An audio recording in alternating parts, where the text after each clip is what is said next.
Assalamualaikum warahmatullahi wabarakatuh. Perkenalkan, nama saya Azwazan Hakim dengan NPM terakhir 010. Di sini saya akan menjelaskan sistem operasi, spesifikasi komputer, dan perangkat keras dari praktikum arsitektur sistem komputer. Sistem operasi adalah perangkat lunak inti yang mengelola seluruh sumber daya komputer, baik perangkat keras maupun perangkat lunak, serta menjadi perantara antara pengguna dan perangkat keras komputer. Sistem operasi memungkinkan juga berbagai program aplikasi berjalan dengan baik dan efisien. Dan selanjutnya fungsi utama sistem operasi, yaitu yang pertama mengelola perangkat keras, itu mengatur penggunaan CPU, memori, hard disk, printer, dan lain-lain.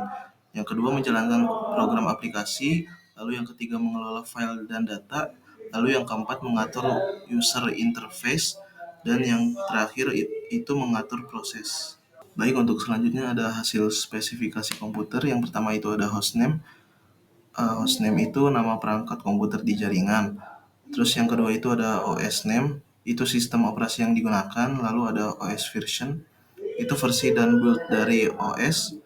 Dan OS manufaktur, itu pembuat OS, dan masih banyak lagi. Lalu untuk selanjutnya ada hasil tab proses. Berdasarkan tampilan dari task manager, sistem sedang menggunakan 46% CPU, 92% memori, terus 1% disk, dan 0% jaringan. Angka pemakaian RAM yang sangat tinggi atau 92% itu menunjukkan bahwa sistem hampir kehabisan memori, sehingga berpotensi menyebabkan lag, keterlambatan respon aplikasi, ataupun bahkan crash. Lalu yang kedua ada hasil tab startup. Task manajernya itu menunjukkan daftar aplikasi yang dikonfigurasi untuk dijalankan saat startup sistem operasi Windows. Terlihat bahwa sebagian besar aplikasi di sistemnya itu telah dinonaktifkan, termasuk beberapa dari Microsoft seperti Copilot, koneksi ke ponsel, Microsoft 365 Copilot, dan Microsoft Teams. Hal ini juga merupakan langkah yang baik untuk mengurangi beban saat sistem baru menyala, sehingga proses booting ini menjadi lebih cepat dan efisien.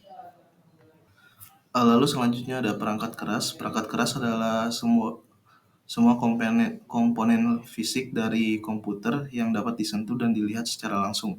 Perangkat keras juga berfungsi untuk mendukung proses input, proses output, dan penyimpanan data. Lalu untuk fungsi utamanya itu yang pertama input, untuk memasukkan data ke komputer, terus yang kedua proses untuk memproses data, yang ketiga untuk menampilkan hasil, dan yang keempat itu menyimpan data.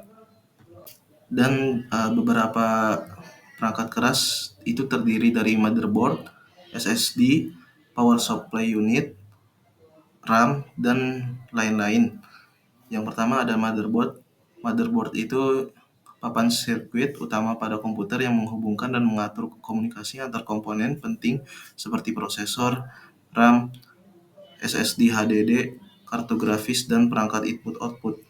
Dan untuk SSD atau HDD, SSD adalah media penyimpanan data yang menggunakan chip memori flash. SSD memiliki kecepatan baca tulis yang jauh lebih cepat dibanding HDD. HDD adalah media penyimpanan data yang menggunakan piringan magnetik berputar. Lalu yang selanjutnya ada power supply unit. Power supply unit adalah komponen yang mengubah arus listrik dari sumber menjadi arus dan tegangan yang sesuai untuk digunakan komponen komputer. Lalu ada RAM. RAM adalah memori utama komputer yang digunakan untuk menyimpan data dan instruksi sementara saat program berjalan. RAM berperan penting dalam mempercepat proses kerja komputer karena datanya dapat diakses dengan cepat oleh prosesor. Mungkin sekian dari penjelasan saya, kurang lebihnya mohon maaf. Wassalamualaikum warahmatullahi wabarakatuh.